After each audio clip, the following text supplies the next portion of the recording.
This is Performance Anxiety on the Pantheon Podcast Network, and I'm your host, Mark.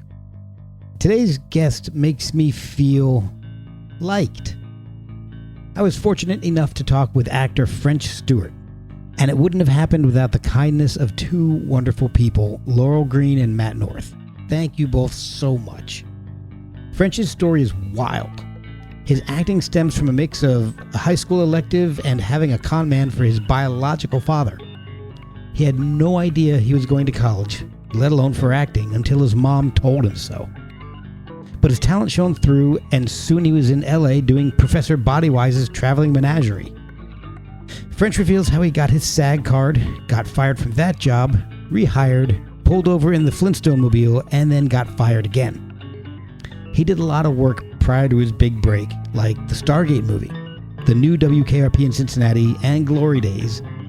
But he tells me the special something that got him the part of Harry Solomon on Third Rock from the Sun. He has a ton of great stories from all his roles, and he was happy to share them, including some of the roles that he was offered after Third Rock that didn't exactly stretch his acting chops. But he's so much more than a comedic actor who only does variations on the Harry Solomon theme. If you want proof, check out the Jennifer Lynch movie Surveillance, his work with the Alabama Shakespeare Festival, his guest spot on Psych, or one of his more recent films, Bob Trevino Likes It. That movie is something special. So follow French on Instagram or Facebook. He's pretty easy to find. Follow us at PerformanceANX. Pick up merch at performanceanx.threadless.com, or just send money through ko-fi.com/performanceanxiety. And I hope you enjoy this episode with French Stewart as much as I did on Performance Anxiety on the Pantheon Podcast Network. Hi, I'm French Stewart, and you can see me on Hulu in Bob Trevino Likes It, an award-winning movie and a lovely movie. And you are listening to Performance Anxiety. Ah, lucky. Hey, Mark, how are you? Good. Nice to meet you. Nice to meet you, too. How are you? I'm doing wonderful. How about yourself? I'm doing well, thank you. Oh, fantastic. Thank you for doing this. This is such a thrill. Oh, of course. My pleasure. Yeah. So I try to keep things a little chronological, but doesn't have to. We jump back and forth. It's no big deal. But I like to start off in the very beginning, because I think that really does inform where you are now. It helps to kind of explain what you're doing now. So I kind of figured that's usually a good place to start, is at the beginning. Like a good psychiatrist, talking about performance anxiety and all that. There you go. All that crap that I never actually ever ask anybody about anyway. So yeah.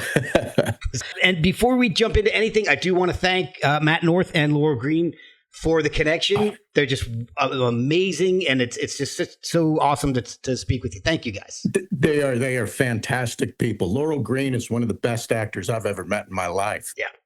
Yeah, and he's a fantastic musician. Yeah. I love what he's doing right now. He's working with a really cool band guy, Ryan Gruff from Modern Drugs. And wow. Modern Drugs is a cool band. Matt working with them is just, especially with Ryan in particular, is just an incredible combination. So his lyrics are fantastic. Yeah, really, really. So now that that's out of the way, let's kind of get into you, because it's not the Matt and Laurel podcast. I'll do that later. Okay. So you're from New Mexico, is that right? I am. Yeah. So is there any creativity in the family? I mean, you're obviously an actor, but correct me if I'm wrong, your mom was a homemaker and your stepfather was a technician? Yeah, he was, he worked at Sandia Laboratories, which is, a government lab tied in with Lawrence Livermore. So, he had a radiation badge, and every couple of years the FBI show up to make sure that nobody's drinking or crazy. And so, he did that. And then my biological father, you always know it's going to go great when you put the biological in front of yeah. That's always a dead ringer that something good's about to happen. No, he was very artistic. He had a place in Old Town Albuquerque that was just a leather shop, and they made saddles and boots and belts and all of this stuff. But he had a real streak. But he was also I think that the thing that helped me was he was he was a professional con man. Oh, And so, he was, you would see him and he was very unabashed about it. Like he had this thing, he'd say, okay, he'd come pick me up on a Sunday and he'd say, okay, look, we're going to go see a movie, but first we got to do something. And then you go with him. Yeah. And you go, and this one time he rents a car. He parks his car off to the side of this place. He rents another car with the same model tires. He changes the tires out, and then he returns the car. oh my gosh. And he says to me, French, they only check the paint. They don't look at the tires. And I just saved myself like $600. So you gotta remember this. Wow. So that. I think that's probably more where the acting comes from. Wow. So what drew you to acting in the first place? When did you start acting? Was it in school or? Well, in high school, basically, I was going to school, being, public school in Albuquerque, and I was being a C student. And then afterwards, I'd go and work at a coffee shop at night. So I wasn't really doing much of anything. And then they said I had to have an elective. And so they put me in a speech thing, where we would do speech meets. Okay. And it was just like doing a monologue, a 10-minute monologue. You just had to plant your feet and just do this monologue. And I got really good at it. And so then I got a speech and theater scholarship to West Texas State. Oh, wow. Yeah, I had no idea. You had no idea you got a scholarship. Yeah, I didn't know what was going on because my mom, it got that time of year in my senior year where all my friends were like, I got accepted to the University of New Mexico. I'm going to UCLA. And I come home and I go, Mom, I'm not going to college, right? Like that's not a thing. And she goes, oh no, you're going to college. And I said, where am I going? She said, you're going to West Texas State. It's right outside of Amarillo. I said, okay. I said, well, when is that going to happen? She goes, oh, in about a month, you're going there on a speech and theater scholarship. Oh my gosh. She goes, yeah, your sister's going to take you. And I said, when were you going to tell me this? And she goes, I'm telling you now. Oh my God. And that's how I found out, and so then I was just in Texas doing theater. Wow. That's crazy. Oh my. It's crazy. Yeah. Yeah. There wasn't a lot of preparedness for college, Was that intentional? I mean, I guess it had to be intentional. She didn't tell you. But I don't know. I think it's just sort of how she was wired. It's just very blasé. Yeah. Then I stayed there for a year, and it was a lot of just drinking and smoking pot and having a great time and doing plays. Yeah. And I started doing plays, and I really loved it. And again, I was a solid C student. So I'm doing, but in theater, I was finding my feet. And finally, I had this English teacher, and he came out to see my play. And it was the end of the year. And he said, hey, French, you don't need to be here. You need to go to New York or you need to go to California. But this is not the place for you. Oh, wow. And I told my mother that. And since it came from a teacher, it seemed like official somehow. Right. Yeah. And so she said, okay. And so then I auditioned to get into the American Academy of Dramatic Arts in Pasadena. And I got in and I stayed there for 3 years. We'll be right back after a word from our sponsors. Back to, were you focused on more dramatic acting as opposed to the comedic side, or were you doing both? I was kind of just doing both, and it was just sort of all over the map. But it was really great because, I think I had a shy streak at the time, and it was a good way for me to be able to express myself. I knew what I was going to say. I knew where I was going to go. Yeah. Everybody had to listen, and I didn't have to take responsibility for any of it because it's not me. Right. So, yeah. No. So I really enjoyed that. Yeah. Oh, that's really cool. I went to college for photography, and that's kind of one of the reasons why I got to stay behind the camera. I didn't really have to see people because I was pretty shy at college age too. And so you could be more of an observer of things. Exactly. Yeah. I was actually doing the thing. I was documenting it. Yeah, that's it. Yeah, that's right. It's got nothing to do with you. Exactly. Good or bad, you like it or not. I just took the picture. Yeah. I don't, Yeah, so, truly. I've heard some really interesting stories, and this is kind of the part where I'm like, we may bounce back and forth in the timeline. So perfectly fine. Okay, perfect. So after school, where did you start working first? Like after you're done with school and you're entering the acting world. What is your first real gig?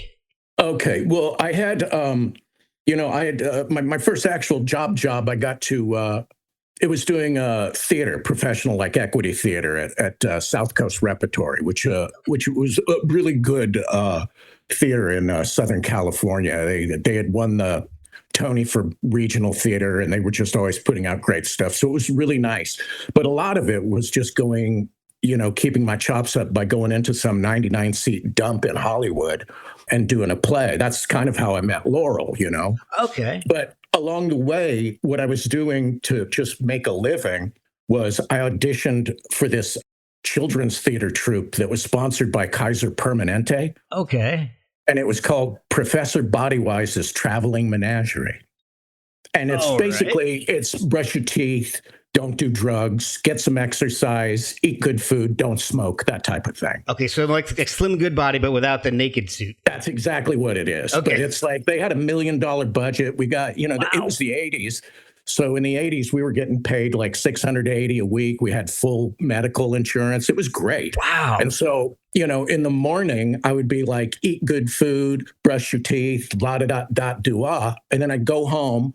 I'd take a nap for 4 hours, and then I'd go into West Hollywood and do some play with full frontal nudity. so it was like a really very mixed existence for a while, very strange. It was so funny because at one point we took the show down to San Diego, and we were like, eat good food, do your thing, blah, blah, blah, blah. And then at night, all the actors went into Tijuana, and we were just smoking pot and eating street food and buying pharmaceuticals. just like dreadful behavior. But it was really fun.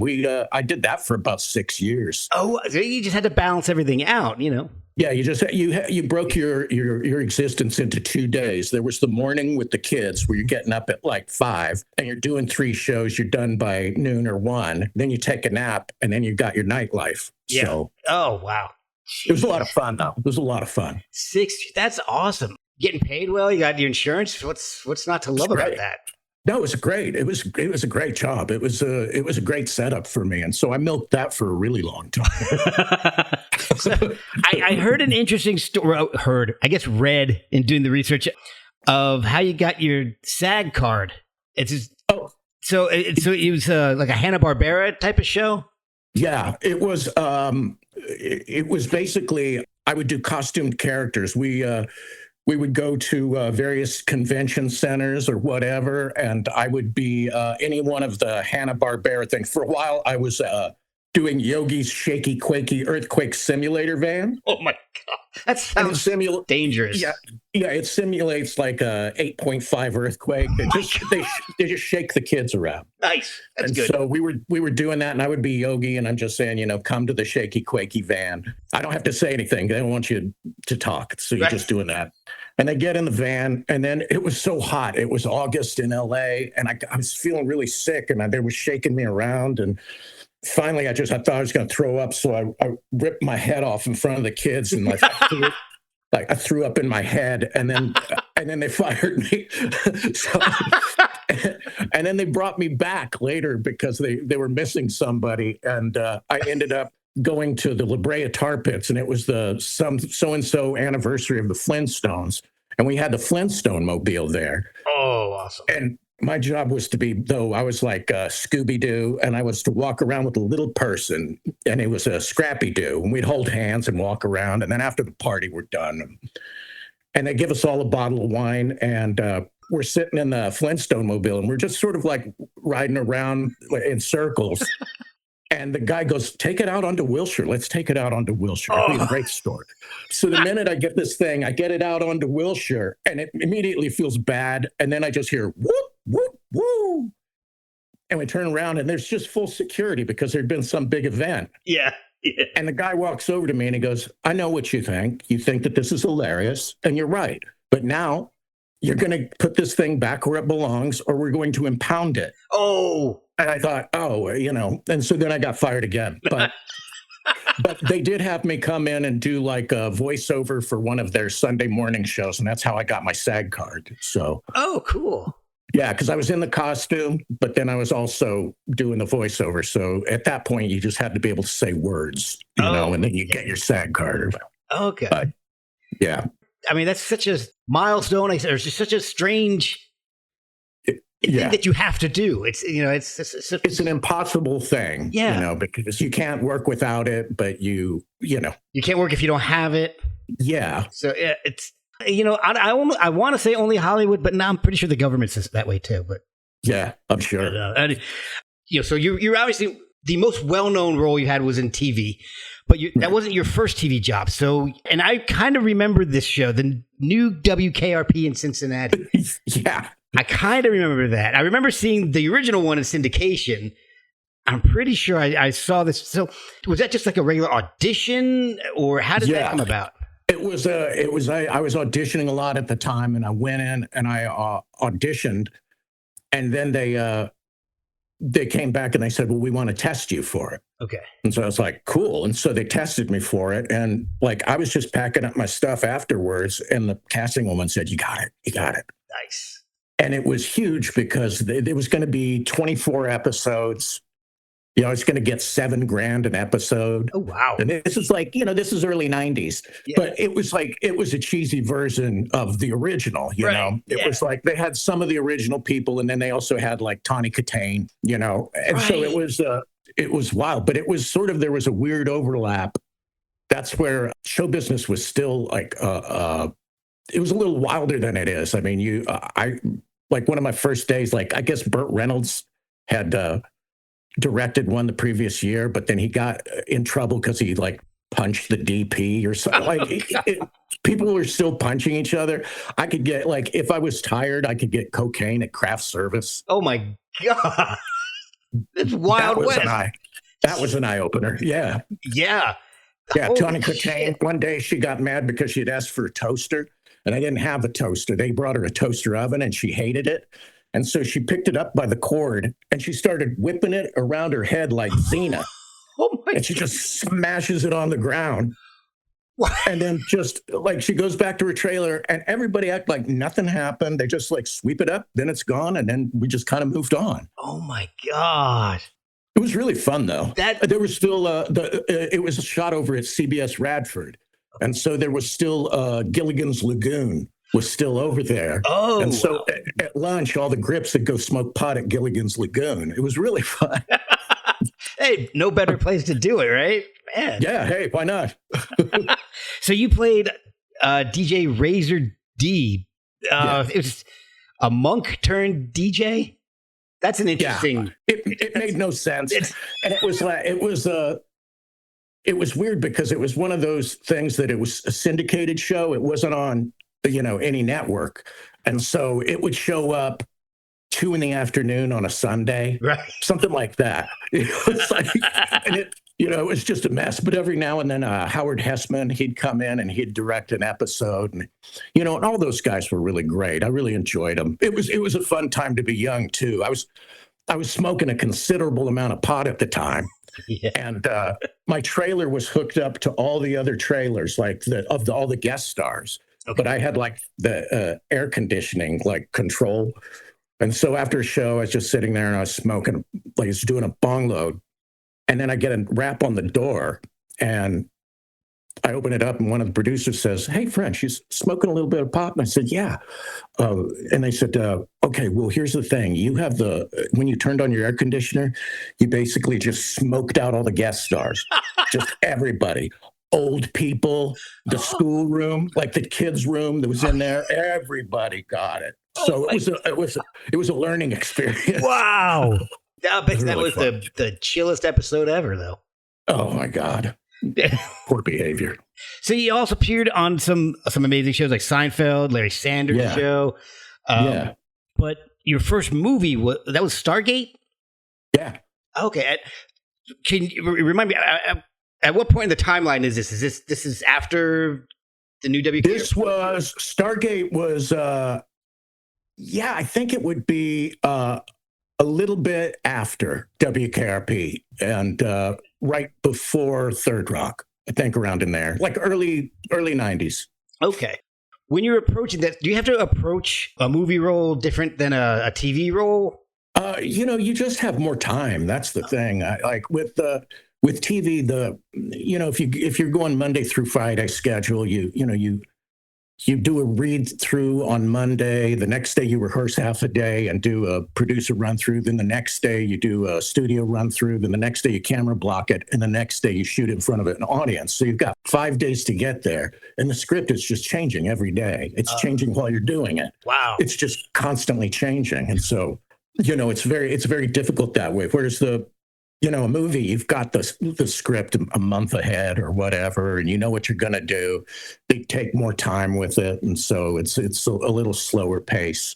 Okay. But it was really fun. We were shooting at in the Spruce Goose down in Long Beach. They built all these sets, but it was difficult because the guy who played the villain Ra, Jay Davidson, he had just come off The Crying Game, where he'd had all this success and, had done this beautiful job, but he was hesitant to work now. They offered him a bunch of money, but he was hesitant to work because he'd had a heroin addiction that he was fighting in London. Oh. And so he kept saying no. And then they finally, I think, offered him just too much money for a junkie to say no to. And so he came out and he did it. But it was a struggle. I mean, there were times where, there's this one point where I got beat up by an alien and his sarcophagus is opening up and it's very slow. And then you see his hand come out over the edge, and he's got these nails and he's about to pop up like Dracula. And it's just, I'm watching it. I'm like, God, this guy, he really knows how to build the suspense. And then you just hear, he just completely nodded off. Oh, I can't sleep, so, Wow. Your breakthrough, contrary to popular belief, was not Whip Chowderly on Psych. It was Harry Solomon on Third Rock from the Sun. Now, one of the things I went back and I tried to watch as much as I could of a lot of the work that you've done. And one of the things that I thought was really cool, and I didn't really know this at the time or realize it at the time, was I see some of Harry Solomon in your dentist character from Glory Days. Oh, yeah. And I'm just wondering if that's just who you are, or if that was like something that you thought, hey, I can bring something that I'm familiar with to this character. Yeah. I've thought about that myself, because I look back at earlier things or interviews, anything, and it's sometimes I forget where I was in my head when I was doing something, and you sort of, I guess you evolve as a person, but at the same time, I think that there are elements of the early part of my life where I was trying on a lot of hats and trying to legitimately figure out who I actually was. And I think it was a slow burn for me. I think it took me a really long time to just become an authentic human being. That makes sense. And when you're doing a role like Harry Solomon from Third Rock, it becomes so successful. That's what people expect from you, and I imagine that's got to make it even more difficult. Well, I had to go to TV jail for a while afterwards. I mean, I wasn't going to be playing any doctors or lawyers anytime soon. And so, there's about 10 years of kind of having to grind back into it. But after a while, it happened. And then I always say, like, there's a period where if I was doing comedy, I was befuddled Vice Principal Johnson, and he's just upset with the kids. And if it was a drama, I was a pedophile. But it was the same sweater vest either way. So you slap on a sweater vest, go to work, go to your audition. I had one sweater vest that was my moneymaker. I bet I got 5 jobs off that thing. Oh, man.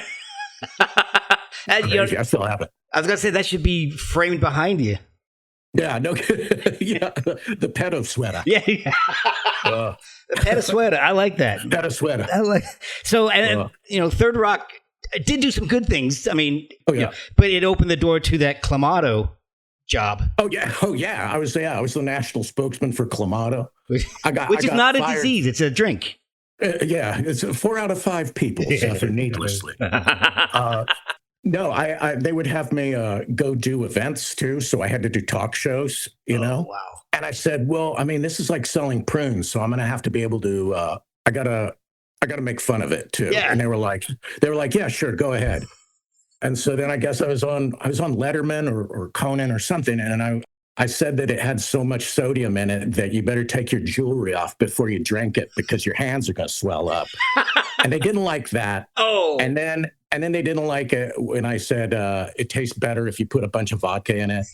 And then they didn't like when I referred to it as the devil's breakfast drink. Oh, so I kind of I ended up, I shouldn't, they were very nice people and I shouldn't have gone so far, but I got fired and it's a shame because they were paying me really well. Oh, man. So let's talk about Third Rock a little bit. I don't want to, this is not going to be the Third Rock podcast, but I do want to know a little bit about it. I want to know, because I like to find out how you got the role. I mean, I've heard so many actors. I haven't had too many actors on the podcast, but I know a couple. And I've heard several times that, I thought I blew the audition and it turns out I got it, or I knew I nailed that one and they got to somebody else. How did the audition for Third Rock go? I went in for my audition and I did really well on it. And it was already pretty far along. And there was like a room full of people. Marcy Carsey and Tom Warner were there. Mr. Lithgow was there, and Bonnie and Terry Turner. All these people were in there. And I did really well. And then I left. And I went home. And again, at the time, I was smoking a lot of pot. And so I just smoked pot. And then I get a call from my manager. They want to see you back and they want to see you right now. Whoa. And I was like, oh, no. And so I told her, I was like, buy me a little bit of time because this is what happened. And she doesn't have a judgmental bone in her body. So she's like, yeah. Like, take a shower, get some coffee, whatever you need to do. And so then I went back in and they said, oh, it was really good. It was a little bit different this time, but really good. And thank you very much, and we like the squint. So We like the squint. Yeah, so there's a lesson there. Yeah. Sure, you're going to spend the next 6 years of your life doing it. Yes. So, enjoy your afternoon. It's funny because a friend of mine's brother is an actor. He played Lex Luthor in Smallville. Oh, wow. And he's like, I was so happy when I didn't have to shave my head because for like 6 years I had to shave my head. So I was just so glad that part was over because I could grow my hair again. So, That's so funny. That's so funny. So the show aired from 96 to 2001. What did you think about the show in the beginning? I mean, was it something like you were really gung ho, or was it just, all right, this is my job? Eventually, I did it in second position, which meant that I had already shot a pilot, and it was for Clerks. They were going to do a TV version of Clerks. And I thought that was the one that was going to go. And so when I was doing Third Rock, I was like, the pilot was a little funky. And I was like, I just wasn't sure, But then Clerks didn't get picked up. We were at ABC and Third Rock didn't get picked up. And so then they sold it to NBC. Oh, okay. And so that's when it came back around. So we came back around as a mid-season replacement. We'll be right back after a word from our sponsors. And the first couple of episodes, I just didn't know. I wasn't sure. It was still kind of early on. It takes a minute to get there. But I think by the time we hit the second season, it knew exactly what it was, and it was like moving along, and it opened up a world to me. I mean, we were on Oprah. You'd go on Letterman or Tonight Show or whatever. We performed for the White House. It was really fun. It just really, it was like it won the Golden Globe. We were winning, it ended up winning like 20 Emmys or something. Oh my God. So it was great. I mean, it was just, it just opened up a huge world to me. And then it gave me a certain security. Sure. Yeah. For me, it was one of those shows where seeing the previews for it, I'm like, oh, this is going to be dumb. And then I don't think I saw it the first season. I don't remember exactly when I started picking up on it. But when I did watch it, I'm like, no, this is hilarious. Yeah, it's stupid smart. Yeah, exactly. And then, I mean, I always respected the cast. I mean, John Lithgow, Jane Curtin, incredible people in the cast. So, I think that's probably why I ended up giving it a shot, because I'm like, I liked anything John Lithgow has done. So yeah, let me give it a shot. He's amazing. He can do anything. He really can. He just taught himself how to play a banjo. He's like writing children's books. We would have scenes where he was supposed to write down this really insane physics thing, and he would just do it. Yeah. I mean, he was a Fulbright scholar. He graduated from Harvard. Oh my gosh. Geez. Yeah, it's frustrating. It gets frustrating after a while. Yeah. It's very admirable in the beginning, but after a while it's like, all right. Yeah, enough. Okay. Enough. Really nice. So how did you adjust to the notoriety of that part? Because it blew up. So it took some getting used to. I mean, it really did, because I think it's always weird when an actor says that they're more of an insular person, but I am. I like to go to work and do my job, and then I like to come home. And when you're on a network show, that's not exactly the way it works, because you got to go out and support it, and they've got parties and there's things going on. And then somebody's like, I remember somebody saying, hey, would you come to town, like this town? And I can't even remember where it was, out in the Midwest. And they said, we want you to be the king of our strawberry festival. And I was like, oh, I'm not sure if I'm going to be able to do it. And they said, well, it'll be first class hotel, first class plane ride, and $30,000. And I'm like, oh, hell, I'll be the king of the strawberry festival. Let's go. Turns out my schedule cleared up. Yeah. You always get free stuff when you don't need it. Or you could go to the Nike store and just get stuff and just pick it out and take it home. And it felt like you were doing a crime. Right. So it does. It opens up this crazy world to you. And, you're going to the Emmys and the Golden Globes and you're meeting people. It was really fun. Yeah. Was it tough when the show ended? Was it an adjustment? No, I felt like it kind of worked out just right, because, after 6 years, the aliens should know how to work a toaster. And so, it's got a poison pill built into the end of it. Like, after a while, you've just got to, there's a good possibility that you could become the very thing that you're making fun of. So, yeah. So it worked out great. And then it was just a matter of, I knew that it was going to take me a while to change out of that thing. And so in the meantime, to make a living, I was just doing children's movies, just bang, bang, bang, do a ton of children's movies. Yeah. I was curious to see if you felt typecast after doing that, or if you were actively working against that, or. No, it was absolutely, I'd asked my agent at the time what I could expect. And they said, well, if you're in a big movie, you can play a supporting idiot. If you're in a small movie, you can play a lead idiot. And if you go to the theater, you can be King Lear. Oh, well. You can do whatever you want. And he was right, And so I spent a lot of that time in the theater, too. Just I'd work at the Geffen. I'd work at small houses. I went to Steppenwolf, do some stuff off Broadway. Just, I love it. Even right now, I pretty much just work so that I can go back and do a play. Yeah. I guess so. You kind of explained the next question already. So, but I'm trying to look at your I'm so used to having musicians on. I'm about to say discography, your filmography. Right. So the first real non-comedic role that I see, and I could be wrong, so please correct me, is The Flock. Was that the first serious thing that you've done after? I don't know. I think Time is Spent. I'm not exactly sure, but it would be fairly early. Okay. Yeah. So yeah. The movie that really kind of shifted my perspective of your career really is Surveillance, though. Oh, yeah. Surveillance was just, it blew me away. I watched it a couple of weeks ago, and it's just, the character you played is just, the role is insane. It's such a, I don't want to say heel. I'm not even sure how to describe the character you played. If the listeners haven't seen it, I'd highly recommend it. It's actually an incredible movie. Yeah, that's Jennifer Lynch, David Lynch's daughter. Yeah, and who actually was the same person who directed the episode of Psych with Whip Chatterley. Oh, really?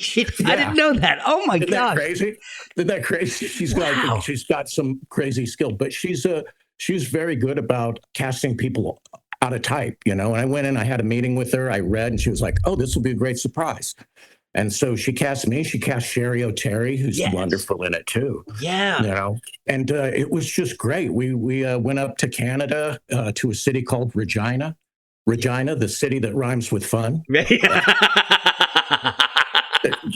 They tell you that at the airport, and you're just like, "Oh, you people are great. I love it, man."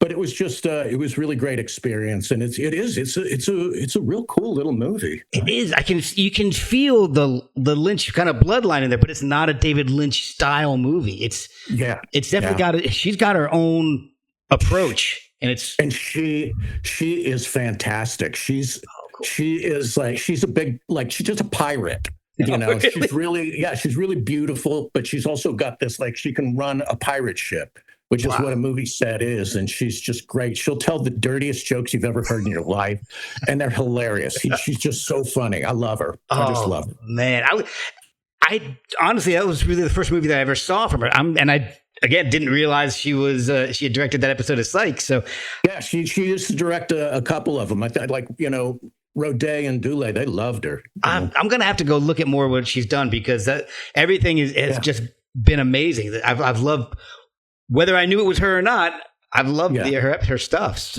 Oh, she's great. She's terrific. So again, you've been on two of my favorite shows in the guest appearances, Closer and Psych. Oh, yeah.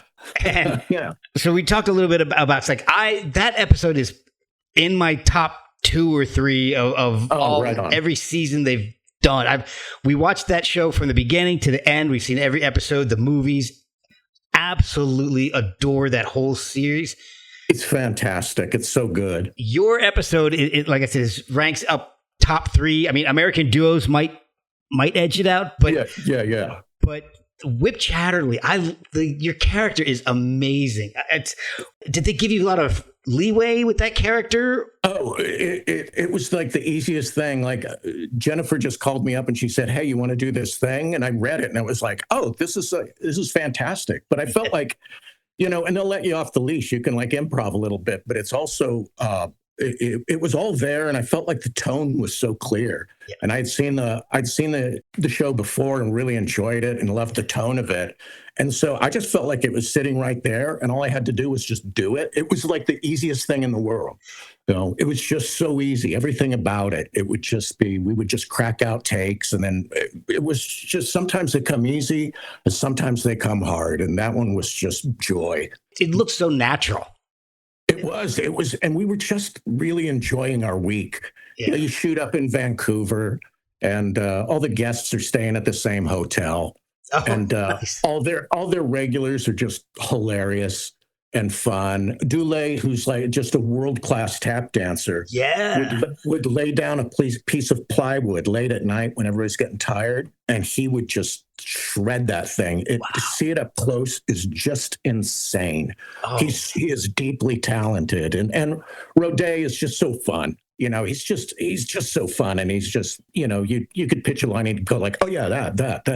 You know, he just take the best idea. He's just egoless, really fun. Oh, that is awesome. And so I remember they did do an episode where Dule's character, Burton Guster, would concentrate by tap dancing, and so and you can't fake that. You know, no. So it's. Yeah, I saw him on a play at the Geffen where he tap danced, and it was just, you know, it's such a gift. He's really gifted. Yeah. Just a beautiful person. So you've also done a lot of different things.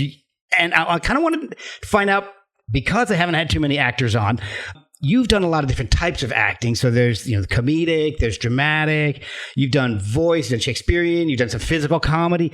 And do you have to prepare for each of those differently? Is the approach different for, like, you know, for dramatic to comedic? And I'm sure voice is completely different, but I think most of it is just really, once I figured out the tone, I kind of know what to do. And then it all becomes sort of the same thing.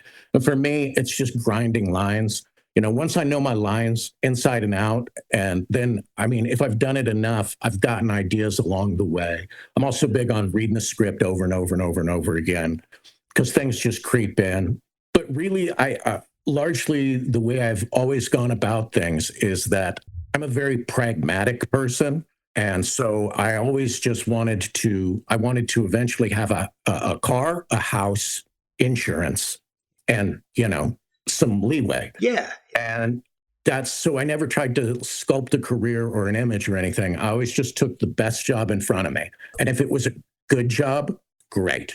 And if it was a bad job, fine. Sometimes they're just money. They're just about putting braces on a kid, Yeah. I mean, we've all had bad jobs. Yeah. Or else going to, it's like, oh, this is a terrible movie in South Africa. Oh, okay. Yeah. So I don't really care. And so like, there'll be things that come up and I'll think, oh, that's dreadful, and then there are other things that I'm really proud of. But really it's just, an unbelievable amount of just, I like steady. And that's it, Well, that makes total sense to anybody, really. Yeah. Who doesn't want steady? Right. Yeah. All right. So I've got a question about one of the roles you had because I couldn't find it. I tried to watch Lords of Satan. And, Yeah. I used the voice control on my TV because I was typing it in, nothing came up, but sometimes it doesn't. And if I use the voice control, it might pick it up. So I hit the voice thing. I said, Lords of Satan. It didn't pull up the movie. However, the first option it did give me was The Real Housewives of New Jersey. Wow. So I thought that may be a little telling. I don't know. Not that far of a leap. No. That's so funny. Yeah, I think Lords of Satan, I don't know what they ended up doing with it, but it was originally going to be like a TV pilot. Okay. And the guys were real green. They were just starting out and they didn't, I think they'd been to film school and done some stuff, but they had like a really good idea and some skill. And I didn't, at the time I was just finishing up a play. It was only going to be, 3 or 4 days. And so I was like, sure. I go up to Massachusetts and we shoot it. And it's just, it was mayhem, but I always kind of wondered what happened to it because I don't know. But that's the thing is like, every now and then, somebody will say, oh, yeah, I just saw you on Caroline in the City. And I was like, I was on Caroline in the fucking city? I don't remember that at all. And then I was like, oh, yeah, no, I was. Yeah, I think I was. To me, that's a testament to your talent. People, you've done so much because you're so talented. I mean, I think when you bring something very unique to your roles. And I think that's why especially preparing for this, I've enjoyed going back and watching your episodes. And when I see that you have done an episode of like my favorite shows, like Psych, I'm like, I cannot wait to see this because I know it's going to be something that I haven't really seen before. Oh, but it's so great too because their supporting cast was so fun. Like Corbin Burnson. Oh yeah, he's great. And, all of them. They're just like really lovely people, but really fun. And I love working in Canada because they're just so polite, man. I love them. They're so awesome. That's what I heard. I haven't had a chance to get up there yet. I know a few people up there, but they're a delight. You're also performing with the Alabama Shakespeare Festival. Oh, yeah, I did. Yeah. How did that happen? How did you get involved with them? Because I used to live in Alabama, so I never had a chance to really go see. Yeah, I live down South Alabama. So that is as good a Shakespeare festival as any in the country. It's so interesting that it's placed in this beautiful, like huge park. It looks like Central Park with ponds and trees. Yeah. And then there's this world-class theater. It's gorgeous. Is that based in Montgomery? Yeah, okay. It's in Montgomery. Yeah. And so I'm in Atlanta. So it's 2.5 hours away. And so they said, they sent a request for me to do Dogberry in Much Ado About Nothing. Okay. And it's great because you come in, it's like 4 great scenes at the top of Act 2. It's great. And it's just, it's just built to be a show stealer. It's great. Yeah. And so I did that for a month. And that actually came because my wife's ex-college boyfriend is running the place now. Oh, wow. And I'd become friendly with him.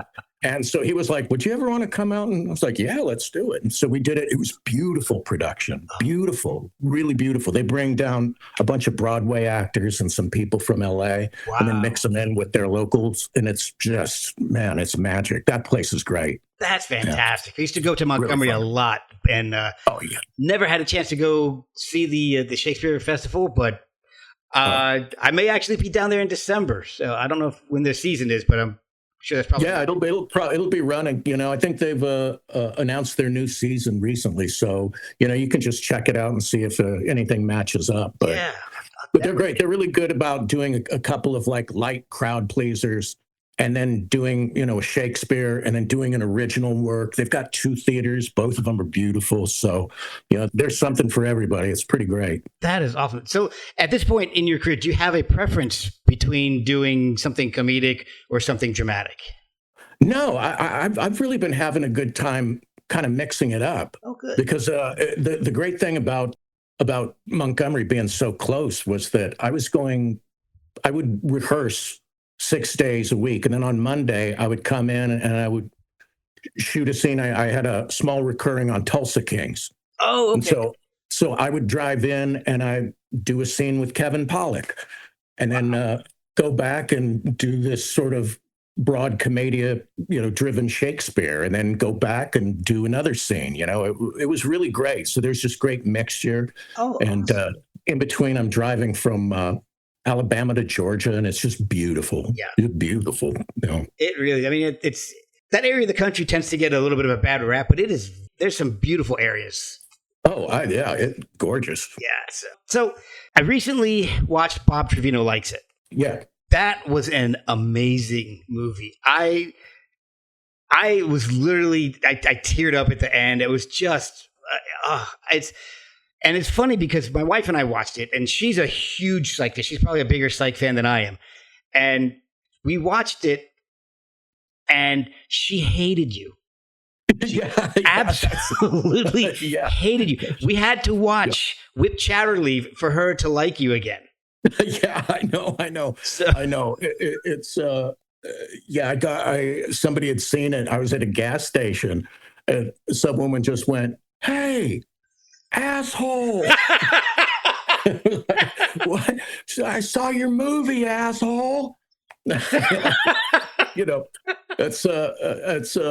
what we're shooting for. But I got to tell you, the lead, Barbie Ferreira. Yes, boy.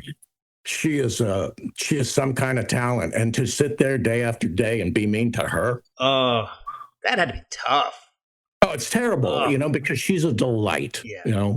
And John Leguizamo just killed it. Greg. Oh my gosh! And it's my understanding from the credits is that it was kind of based on the director's life. Yeah. Yeah, there's a lot of her life in there, and then she kind of wove a script around it. Wow. And added some things to make a movie, but yeah, a lot of it happened to her, and she's an amazing person as well. She's a great filmmaker. She's going to have a real career. Oh, I hope so. Because that movie was amazing, and it's funny because I believe I texted this to you after I first saw it, because my wife and I watched it, and it reminded us of somebody in her family, and it was.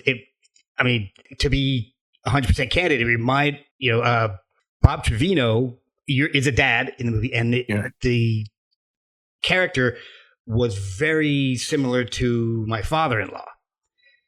And that's kind of what made it such a difficult watch for my wife, and why she hated you so much. You would be shocked at how many of these type of people are out there, because we've had that kind of reaction over and over and over again. We would go to all these. We would be at South by Southwest or up in Nashville, and we'd do these film festivals, and there are a lot of narcissistic parents or brothers or husbands. It's the volume I wasn't ready for the volume. That's kind of sad. That's unbelievable. I mean, take Bob Trevino, add a dash of alcoholism and physical abuse, and that's him. But yeah, it's fun. It's tough, but again, you have so much other amazing work. That's not that we were able to like you again afterwards. It worked out. Yeah, I'll take it. So that came out in 2024. Is that right? Yeah. Okay. Yeah. What have you been working on since then? What's going on in your professional career? Well, I mean, it's really due, like, right now it's like a lot of guest shots. Like I'll go do like Chicago Med or like I've been doing this Tulsa Kings, and then doing a play that takes kind of a lot of time. But it's just really skipping around doing that type of thing. Oh, awesome. And we're also developing a script here. We've got a little production company, and so that's all moving along well. And but largely, right now I've got a 12-year-old daughter, and I'm 62, and so I kind of take the best thing that I see, and if I'm enjoying myself, I go, and then if I don't want to, I don't want to anymore. So that's awesome. So I'm really enjoying my life. I mean, I think I'm just coming off that play, so it's nice to sort of hang out with my kid at the end of her school year, and she's in the 7th grade, and that's actually gone really well, which is the first time in history, world history, that's ever been said. I think so. Yeah, we got to the end. She's got really nice, close lady friends, and they are all respectful of each other. And their bodies are like chemistry sets, but they're sort of self-aware of it, and so it's I feel like if we can get past the 8th grade, then I'm home free. Yeah, well, I'm going to say a prayer for you. not necessarily home free. No, I've got 2 daughters. They're both in their early 20s now, so you're home free. I'm home free now because one's at Penn State and one is about to move to Idaho. So wow, it's crazy. And my son is still here, and he's going to college. But now, where are you? I'm in Winchester, Virginia. So I'm about about 90 minutes due west of DC. Oh, okay. All right. But I go into DC all the time. I do a lot of concert photography in the area. So I'm in DC several times a month. So are you from DC? No, actually, I was born in Texas. And then, Texas to New Jersey to Virginia, back up to New Jersey, upper state New York, back to New Jersey, down to Alabama, and then back up to Virginia. Where in Texas were you born? I was born on Fort Hood. Fort Hood. Oh, yes. Okay. So my dad was in the military in the early 70s. And so I was born, Fort Hood, the hospital at Fort Hood at the time was like 3 trailers in a U shape. So nice. Yeah. So we lived in Killeen, but I was, I think we moved there before I was even 3. So I don't really remember it much at all. Yes. But we've been up and down the East Coast most of my life. So what, there you go. What made you move to Atlanta? You know what? It was, I think LA was just getting so expensive, and after COVID, we just sort of all of my meetings were on Zoom. Yeah. I wasn't going into offices anymore. And so we just figured, why don't we get a change of pace? My wife's from Louisiana, and so her father at the time was not well. And so we thought, well, we'll get up there closer. I'd worked in Atlanta. I loved it. And so we've been here for about 4 years, and it's fantastic. I love it because you can work anywhere. It doesn't matter where I get the job. I'm going to end up in Vancouver. Well, either that or I see so many things being filmed in the Atlanta area now, too. Yeah, they are. I've worked a couple of times here because the Tulsa King is here. But then there was another one. I can't remember which one it is, like some cop show. And I did that here.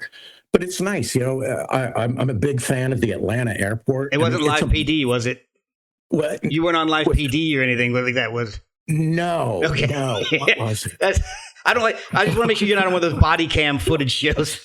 No, not yet.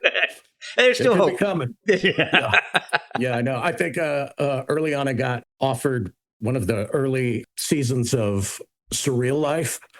Oh, and they really? said, I was like, who's going to be on there? And they're like, well, Tammy Faye Baker and Ron Jeremy. I was like, I don't think I'm ready to go that route yet. No, your career is still viable. Yeah, I'm not saying it won't end that way, but I'm not ready to go on an island or dance in a sequin suit. I'm not ready. So I don't want to even, honestly, fuck it. I don't care who this offends. I don't want to breathe the same air as Ron Jeremy.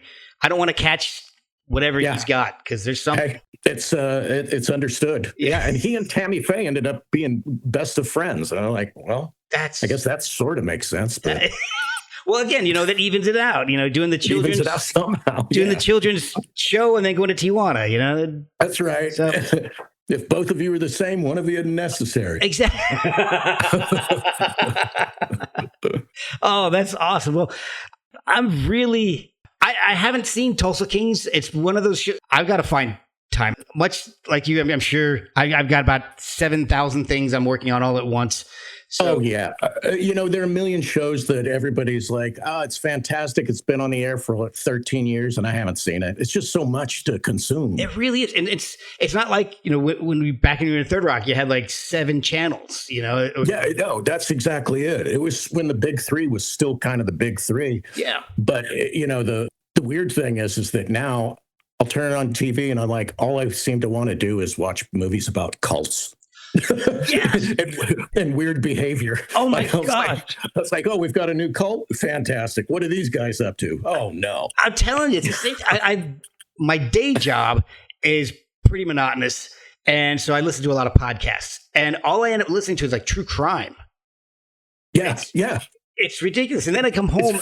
I've got like 10 minutes of free time. I'm back in school. I do photography. I got the podcast and I'm, married with kids. And so I've got like half an hour maybe where I can watch some TV and it's usually ends up being true crime. Yeah, I know. It's strange. I don't know if it's like, well, at least I'm not that. Maybe. I don't know.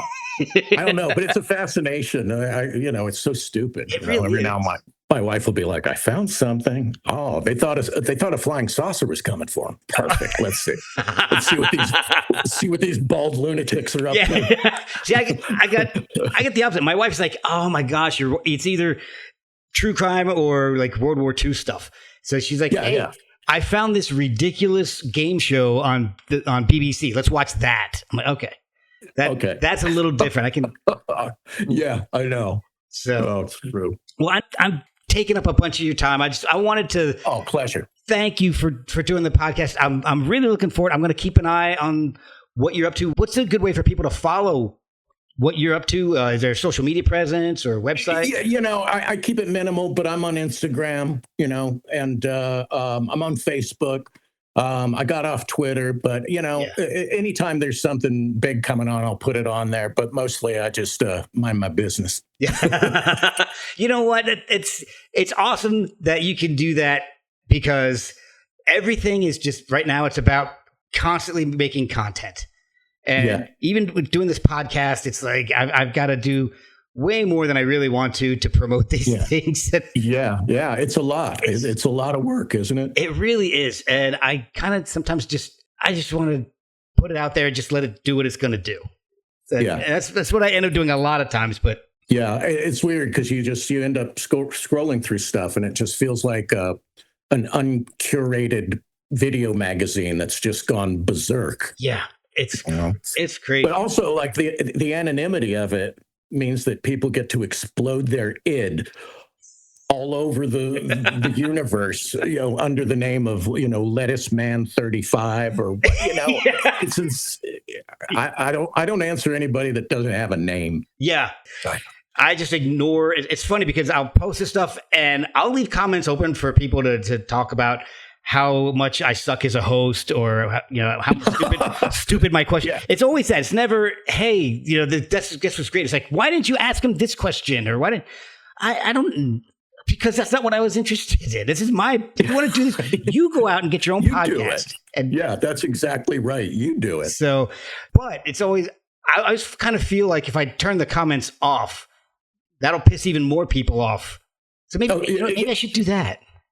Yeah, you can't, you're not going to be able to win. I remember because we were talking about, I was in the original Stargate, and then I came back and I did an episode of Stargate, the TV show, with Robert Carlyle, but I played a different character.